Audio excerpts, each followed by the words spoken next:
Heart attack వచ్చిన వాళ్ళని రక్షించుకోవడానికి మనకి ఇప్పుడు చాలా టెక్నిక్స్ ఉన్నాయండి. First point knowledge. మనము హార్ట్ అటాక్ వస్తే, మన పక్కన వాళ్ళకి హార్ట్ అటాక్ వస్తే మనం ఏం చేయగలం?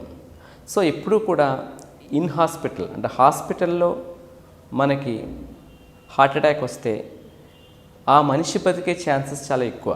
అదే బయట హార్ట్ అటాక్ వస్తే ఆ మనిషి బతికే ఛాన్సెస్ చాలా తక్కువ. ఎందుకు అని మనం ప్రశ్నించుకున్నట్టయితే రెండు థింగ్స్ అండి. ఒకటి, పక్కన ఉన్న వాళ్ళు ఏం చేయాలో తెలియాలి. ఏం చేయాలో తెలిస్తే మనం హాస్పిటల్లో చేసేది కానీ బయట చేసేది కానీ రెండు ఒకటే. ఫస్ట్ థింగ్ మనం ఎప్పుడూ కూడా, అందుకే ఇప్పుడు చాలా విగరస్గా సిపిఆర్, కార్డియో పల్మనరీ రిసస్కిటేషన్ అనే దాన్ని చాలామంది లే పబ్లిక్కి నేర్పుతున్నారండి. చాలామంది డాక్టర్స్ కానీ పోలీస్ పీపుల్ కానీ వీళ్ళన్నిటికి పోయి పబ్లిక్కి వీళ్ళు ఎలా సిపిఆర్ చేయాలి అనేది నేర్పుతున్నారు.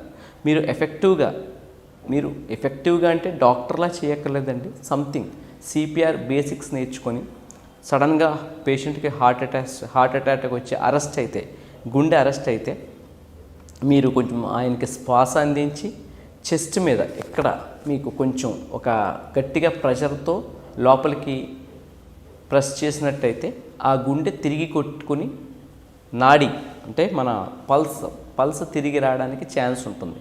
దాన్ని ROSC అంటారు, అంటే రిటర్న్ ఆఫ్ స్పాంటేనియస్ సర్క్యులేషన్. అంటే ఆగిపోయిన గుండెను కూడా మనకి నాలెడ్జ్ ఉంటే కొట్టుకునేలా చేయొచ్చు. అంటే 100లో ఒక 80% మందికి చేయలేకపోవచ్చు, కానీ 20% మందికి మనం చేయగలం.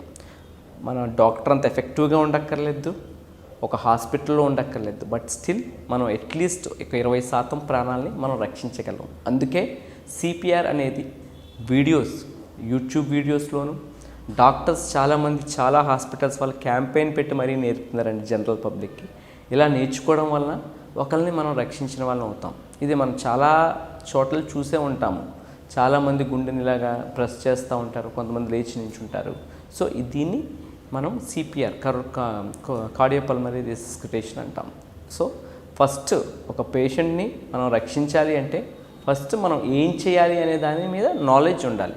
ఆ నాలెడ్జ్ ఉంటే మీరు గ్యారంటీగా మీ పక్కన ఎవరైనా హార్ట్ అటాక్ గురై హార్ట్ అరెస్ట్ అయితే, దాన్ని కార్డియాక్ అరెస్ట్ అంటారు, దాని రెసస్కిటేషన్తో మీరు మీ యొక్క ఫ్రెండ్ని కానీ మీ యొక్క ఫ్యామిలీ మెంబర్ని కానీ రక్షించుకోగలరు. సో అది మీరు ఫస్ట్ ప్రాక్టీస్ చేయాలి. ప్రాక్టీస్ చేయాలంటే మీకు ఫస్ట్ ఒక ఎంతూజియాజం ఉండాలి, అది నేర్చుకునే ఒక కుతూహలం ఉండాలి.